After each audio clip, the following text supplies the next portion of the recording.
నమస్తే, welcome to special focus.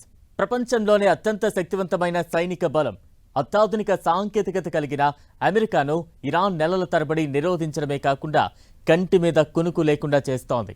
సాంప్రదాయ సైనిక బలం తక్కువగా ఉన్నప్పటికీ Iran Islamic revolutionary guard corps ఉపయోగిస్తున్న అసమాన యుద్ధ వ్యూహాలు ప్రపంచ సైనిక నిపుణులను ఆశ్చర్యపరుస్తున్నాయి. ఇంతకీ అమెరికా లాంటి అగ్రరాజ్యంతో ఢీ అంటే ఢీ అంటున్న ఇరాన్ టెక్నాలజీ యుద్ధ వ్యూహాలేంటి?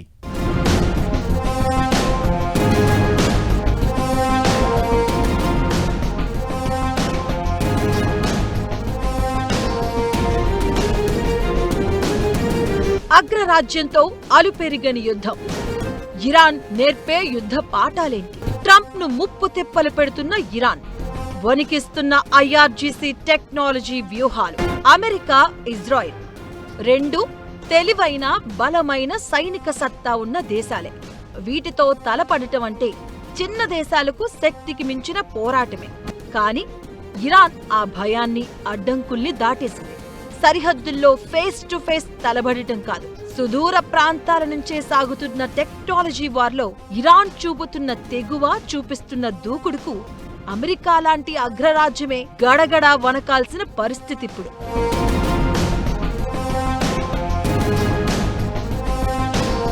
డ్రోన్లు, బాలిస్టిక్ క్షిపణులు, క్రూయిజ్, హైపర్సోనిక్ మిసైల్స్, ఇలా సరిహద్దులకు లోపలే ఉంటే సుదూర ప్రాంతాలపై వైమానిక దాడులతో టెక్నాలజీ వార్ఫేర్ ఈ యుద్ధాన్ని నెక్స్ట్ లెవెల్ కు తీసుకెళ్లింది.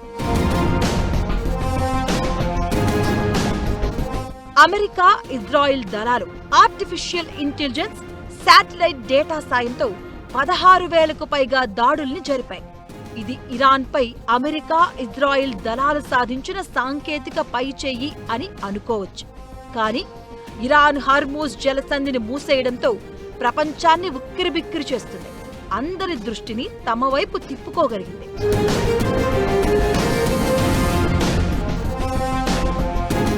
దాడులకు ప్రతిదాడులు చేస్తూనే అమెరికా స్థావరాలపై నిరంతరం విరుచుకుపడుతుంది.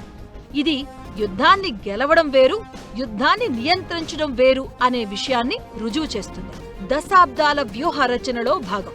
భూమి ఉపరితలంపై ఉన్న సైనిక స్థావరాలు ధ్వంసమైనప్పటికీ ఇరాన్ తన మిసైళ్లు, డ్రోన్లను భూగర్భ బంకర్లు, గుహల్లో దాచడం వల్ల వాటిని అమెరికా దళాలు పూర్తిగా నాశనం చేయలేకపోయాయి. అంతేకాదు, అమెరికా ఆధీనంలో ఉండే జీపీఎస్ వ్యవస్థపై ఆధారపడకుండా ఇరాన్ డ్రోన్లు చైనాకు చెందిన బీడౌ నావిగేషన్ సిస్టమ్ ను ఉపయోగించుకుంటున్నాయి.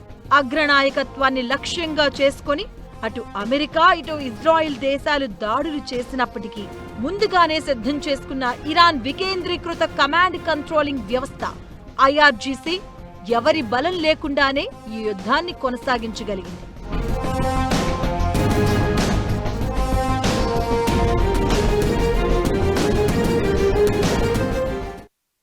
ఇరాన్ అమెరికా యుద్ధం నుంచి నేర్చుకున్నది ఏంటంటే, గత 200-300 సంవత్సరాల బట్టి తెలిసిన రూల్, ఎవరైనా యుద్ధం స్టార్ట్ అవుతే అనుకున్న రిజల్ట్స్ మాత్రం రావు.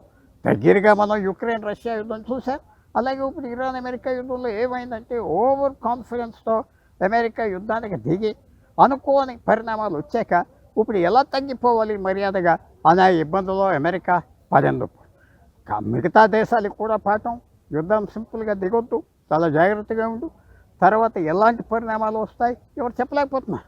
అసలు హార్మోజ్ జలసంధికి ఇంత ఉపయోగం, ఇంత బలం వస్తుంది, దాన్ని వాడి అమెరికాని మిగతా దేశాలందరినీ తగ్గించవచ్చు. మొత్తం అరేబియన్ దేశాలన్నీ ఎంతో డబ్బు ఉన్నాయి, ట్రిలియన్స్ ఆఫ్ డాలర్స్ ఉన్నాయి బ్యాంక్స్లో, వాళ్ళకి పట్టు లేకుండా చేసింది ఒక హార్మోజ్ జలసంధి. దీని పాఠం కూడా ఎక్కడ ఏమి ఫ్యూచర్లో ఎలాంటి ప్రాబ్లం వస్తుందో యుద్ధం స్టార్ట్ అవ్వక చెప్పలేం. ఇజ్రాయిల్ దగ్గర ఐరన్ డోమ్, ఆరో, డేవిడ్ స్లింగ్ లాంటి అత్యాధునిక ఎయిర్ డిఫెన్స్ వ్యవస్థలున్నాయి. కానీ ఇరాన్ డ్రోన్లు, మిసైళ్లు వీటిని ఛేదించి దాడి చేయడంలో ఎప్పుడూ వెనుకడుగు వేయలేదు.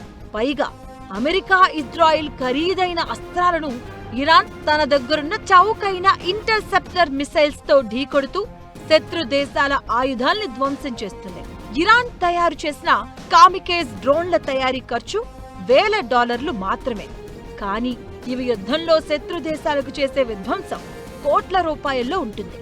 ఇలా నెలల తరబడి యుద్ధం చేసినా ఆర్థిక భారం పెద్దగా పడకుండా జాగ్రత్త పడుతుంది. అమెరికా ఎంత సంపన్న దేశమైనా వేల సంఖ్యలో వచ్చే చౌకైన డ్రోన్లను కూల్చేందుకు మిలియన్ల డాలర్ల క్షిపణులను నిరంతరం వాడటం వల్ల ఆ యుద్ధ నిల్వలు తగ్గుముఖం పట్టి ఆర్థిక భారం విపరీతంగా పెరుగుతోంది. ఇరాన్ ప్రపంచ దేశాలకు చౌకైన ఆయుధాలను తక్కువ బడ్జెట్తో వార్ను కంటిన్యూ చేయడమెలా అన్న సందేహాలకు సమాధానం చూపింది. ఇంతకీ ఇరాన్ యుద్ధం నేర్పుతున్న పాఠాలేంటి? ఈ యుద్ధాలతో ఎవరికి లాభం, ఎవరికి నష్టం? ఇతర దేశాలపై ఆధారపడటాన్ని తగ్గించుకున్న ఇరాన్ IRGC కమాండర్లకు స్వతంత్ర నిర్ణయాధికారం.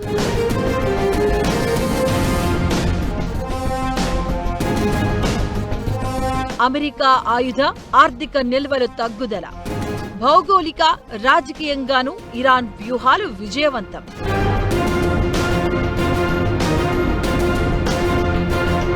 మిసైళ్లు, డ్రోన్ సెన్సార్లకు చిక్కకుండా ఇరాన్ దశాబ్దాలుగా భూగర్భంలో కొండల కింద మైళ్ల కొద్దీ సొరంగాలు, మిసైల్ సిటీలు నిర్మించింది. ఉపరితలంపై వైమానిక దాడుల్లో స్థావరాలు ధ్వంసమైన భూగర్భం నుంచి ఇరాన్ క్షిపణి లాంచర్లు సురక్షితంగా బయటకు వచ్చి దాడులు చేసి మళ్లీ మాయమవుతాయి. అమెరికా సాంకేతికత అయిన GPS ని శత్రువులు జామ్ చేస్తారని ఊహించిన ఇరాన్ తమ డ్రోన్లు, క్షిపణులలో చైనాకు చెందిన ప్రత్యేకమైన బీడౌ నావిగేషన్ వ్యవస్థను ఉపయోగించింది. ఇది అమెరికా ఎలక్ట్రానిక్ వార్ఫేర్ వ్యవస్థల నుంచి ఇరాన్ ఆయుధాలను కాపాడింది. ఇజ్రాయెల్, అమెరికా దాడుల్లో ఇరాన్ అగ్ర సైనిక, రాజకీయ నాయకత్వం దెబ్బతింది. అయినప్పటికీ యుద్ధ తీవ్రత తగ్గిపోవడానికి మొజాయిక్ డిఫెన్స్ ప్రధాన కారణం.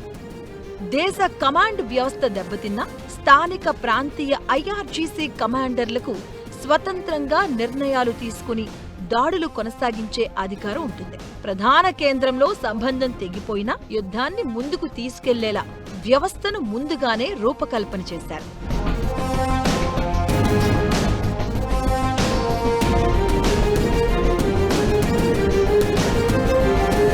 ఇరాన్ ఇలా తక్కువ ఖర్చుతో తెలివిగా యుద్ధం చేస్తుంటే అమెరికా మాత్రం ఓవైపు యుద్ధం కారణంగా ఆయుధ నిల్వలు కోల్పోతుంది, అలాగే ఆర్థిక భారం వేధిస్తుంది. పెట్రియాట్, SM-3 ఆటో ఇంటర్సెప్టర్ లాంటి ఆయుధాలకు 1.5 నుంచి 4 మిలియన్ డాలర్స్ ఖర్చు చేస్తుంది. అదే ఇరాన్ అయితే 20 నుంచి 50 వేల డాలర్లు ఖర్చు చేస్తుంది. ఇలా ఇంటర్సెప్టర్ క్షిపణుల నిల్వలను కోల్పోయిన అమెరికా ఆయుధ నిల్వల కొరతలో ఉంటే ఇరాన్ మాత్రం తక్కువ ఖర్చుతో ఎక్కువ కాలం పోరాడుతుంది. సైనిక పరంగా గగనతలంలో ఆధిపత్యం సాధించలేకపోయినప్పటికీ ఇరాన్ భౌగోళిక అవకాశాలను చక్కగా వాడుకుంటుంది. ప్రపంచ చమురు రవాణాలో కీలకమైన హర్మోజ్ జలసంధిని మైన్లతో లేదా బెదిరింపులతో మూసివేయడం వల్ల అంతర్జాతీయంగా ఇంధన ధరలు ఆకాశాన్నంటే. దీనివల్ల సైనిక పోరాటాన్ని ఇరాన్ అంతర్జాతీయ ఆర్థిక సంక్షోభంగా మార్చి అమెరికాపై దౌత్యపరమైన ఒత్తిడిని పెంచగలిగింది. మాజీ supreme leader Ayatollah Ali Khamenei మరణంతో ఇరాన్ ట్రంప్ ను మట్టుబెడతామని శపథం చేసింది. దీంతో వైట్ హౌస్ లో ప్రకంపనలు మొదలయ్యాయి. ఏ దేశానికైనా సరే ఎయిర్ ఫోర్స్ 1 విమానంలో పర్యటనకు వెళ్లి తిరిగి వస్తూ ఉంటారు ట్రంప్. కానీ ఇరాన్ నుంచి అధ్యక్షుడి ప్రాణాలకు ముప్పు పొంచి ఉందన్న రేంజ్ కి యుద్ధ వ్యూహాలు అమలయ్యాయి. దీంతో ట్రంప్ టర్కీ నుంచి తిరుగు ప్రయాణంలో తన ఎయిర్ ఫోర్స్ 1 ను మార్చుకోవాల్సి వచ్చింది. ప్రపంచమంతా ఆశ్చర్యపోతున్నారు. అమెరికా అంత పెద్ద దేశం, $1 ట్రిలియన్ బడ్జెట్ డిఫెన్స్ ఉంది. వాళ్ళ దగ్గర ఆయుధాలు, మిసైల్లు అన్నీ అయిపోయినాయి. ఒక 60 రోజుల యుద్ధం ఒక చిన్న దేశం ఇరాన్తో చేసేటప్పటికీ వాళ్ళ దగ్గర స్టాక్స్ అయిపోయినాయి కాబట్టి ఎన్ని పెద్ద మాటలు డొనాల్డ్ ట్రంప్ ప్రెసిడెంట్ చెప్పినా యుద్ధం స్టార్ట్ చేయలేకపోతున్నాడు. ఎందుకంటే ఎన్ని నెలలు, ఎన్ని రోజులు యుద్ధం సాగుతుంది, ఎలాంటి పరిణామాలు వస్తాయి, ఇంకా మన దగ్గర ఉన్న మిసైల్స్ అన్నీ అయిపోతే ఆఖరికి మన మీద కూడా వచ్చి అటాక్ చేసేయచ్చు అమెరికా మీద. ఆ భయంతో యుద్ధం ఆగింది.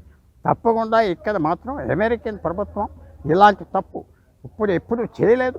ఇది జరిగిందంటే అర్థం డొనాల్డ్ ట్రంప్ తీసుకున్న మంత్రులు వాళ్ళు సూటబుల్ పీపుల్ కాదు, ఈ ఆలోచన చేయలేదు, యుద్ధం స్టార్ట్ అయినప్పుడు సరైన సలహా ఇవ్వలేదు. అది మాత్రం తేలేదు. మినిస్ట్రీ, గవర్నమెంట్ ఫెయిల్ అయిపోయిందని మాత్రం బయటకు వచ్చింది. ఆధునిక సాంకేతికత వల్ల సరిహద్దులు లేని సుదూర యుద్ధాలు సాధ్యమవుతున్నాయి. శత్రువు వద్ద గగనతల ఆధిపత్యం ఉన్నప్పుడు ఆయుధాలను కాపాడుకోవడానికి భూగర్భ సొరంగాలు, బంకర్లు అత్యంత అవసరం. ఎంతటి అత్యాధునిక డిఫెన్స్ సిస్టమ్ ఉన్నా అన్ని డ్రోన్లను నిరోధించలేవు. వినాశకర క్షిపణులతో పాటు లేజర్, గన్ బేస్డ్ డిఫెన్స్ ఆయుధ వ్యవస్థలు అవసరమని ఇరాన్ యుద్ధం తేల్చి చెబుతుంది. అలాగే విదేశీ జీపీఎస్ పరిజ్ఞానాలపై ఆధారపడితే సంక్షోభంలో ముప్పు తప్పదు. సాంకేతిక పరిజ్ఞానం యుద్ధ ఫలితాన్ని ప్రభావితం చేయొచ్చు, కానీ ఆ దేశ ప్రజలు, సైన్యం పట్టుదల వల్లే యుద్ధం ఎంతకాలం కొనసాగుతుందో నిర్ణయిస్తుంది. వైమానిక బెదిరింపుల్ని అడ్డుకునేందుకు ఎయిర్ డిఫెన్స్ వ్యవస్థ, సైనిక, ఐఎస్ఆర్ నెట్వర్క్లను అనుసంధానిస్తూ సాంకేతిక పరిజ్ఞానం మెరుగుదల, పాత తరం ఆయుధాలను పక్కనబెట్టి అడ్వాన్స్డ్ వార్ఫేర్ వినియోగం, ఇలా ప్రతి విషయంలోనూ ఇరాన్ తమదైన యుద్ధ వ్యూహాలు విజయవంతంగా అమలు చేసింది.